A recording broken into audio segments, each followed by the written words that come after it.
ومن يطع الله ورسوله فقد فاز فوزا عظيما أما بعد فأعوذ بالله من الشيطان الرجيم فمن زحزح عن النار وأدخل الجنة فقد فاز وما الحياة الدنيا إلا متاع الغرور۔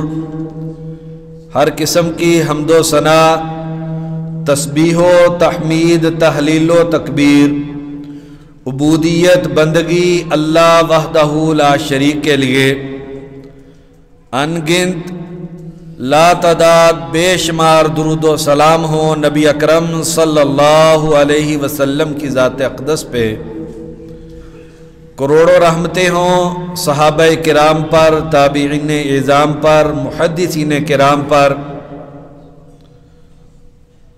میرے اور آپ کے خالق و مالک کا فرمان ہے کہ فمن زحزح عن النار وادخل الجنۃ فقد فاز۔ جس انسان کو جہنم کی آگ سے ہٹا دیا گیا، دور کر دیا گیا اور اس کو جنت میں داخل کر دیا گیا، فقد فاز، تو یقیناً یہ انسان کامیاب ہو گیا۔ وَمَا الْحَيَاةُ الدُّنْيَا إِلَّا مَتَاعُ الْغُرُورِ، اور یہ جو دنیاوی زندگی ہے یہ دھوکے کے سامان کے علاوہ اس کی اور کوئی حیثیت نہیں ہے۔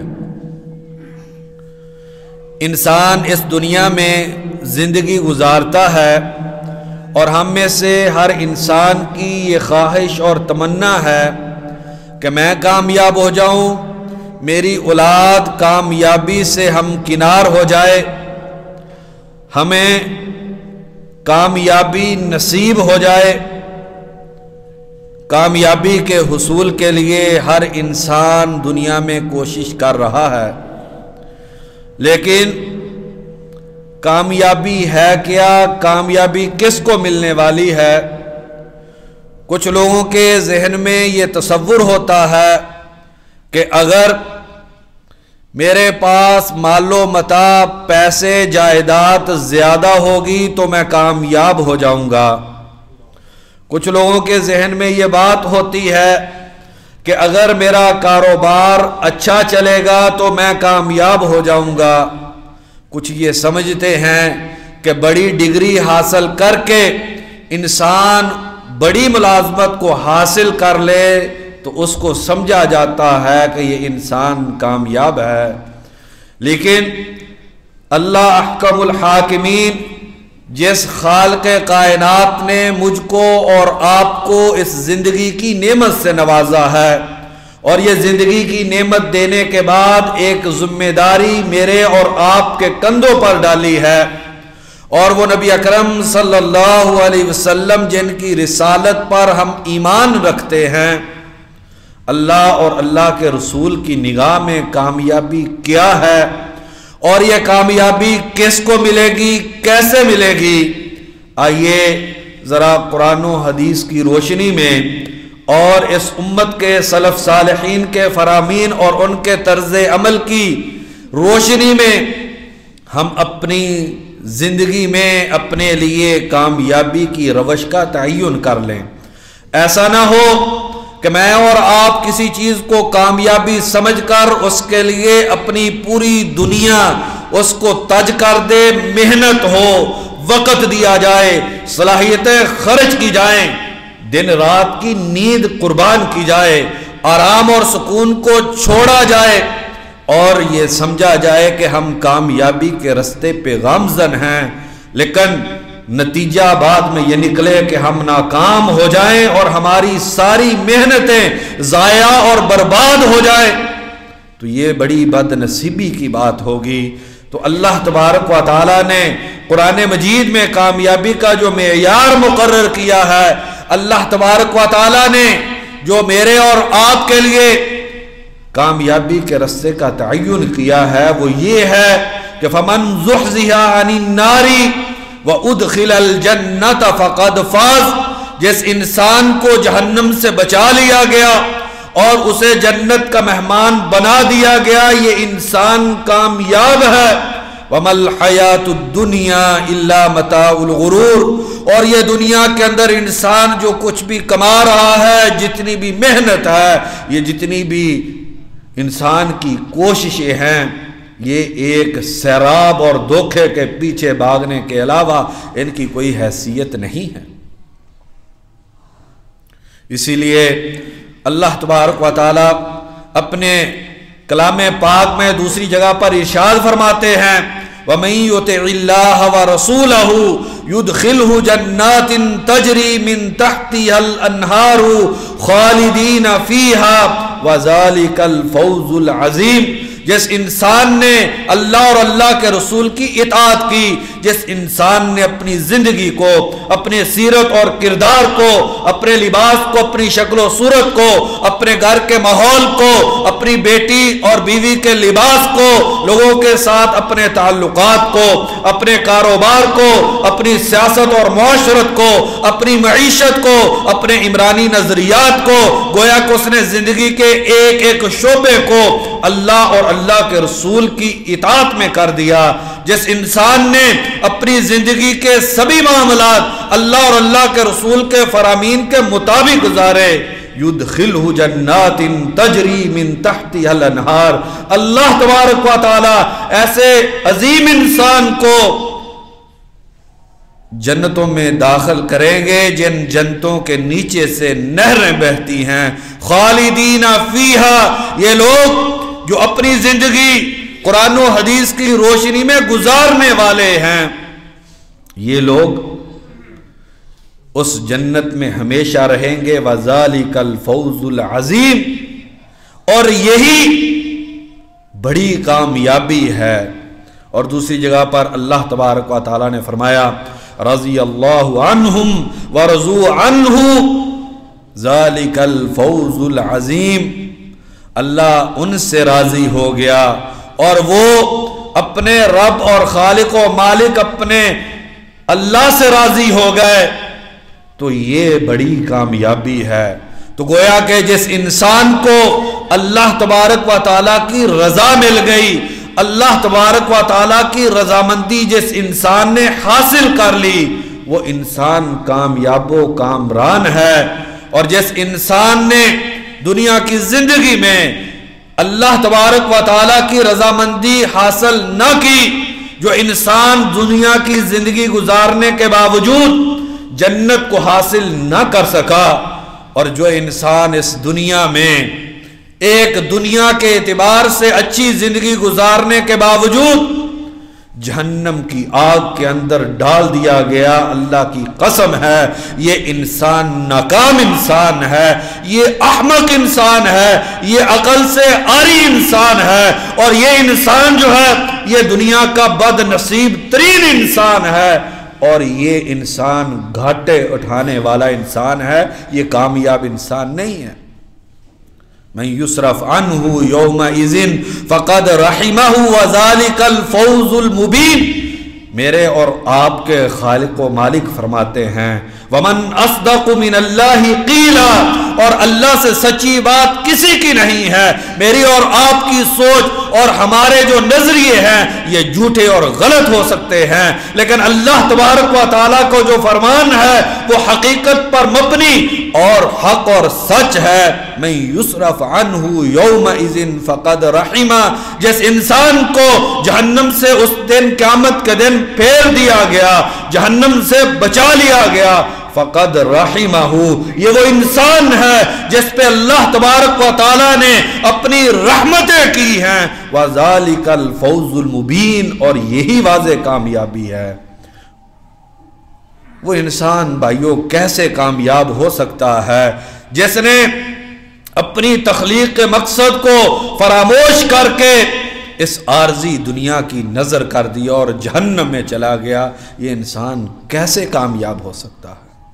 ہمیں سے جو انسان یہ چاہتا ہے کہ وہ کامیاب ہو جائے، اس کو چاہیے کہ اللہ اور اللہ کے رسول کی اطاعت اختیار کرے، اور جس لمحے میں اور آپ اللہ اور اللہ کے رسول کی اطاعت سے نکل رہے ہوتے ہیں،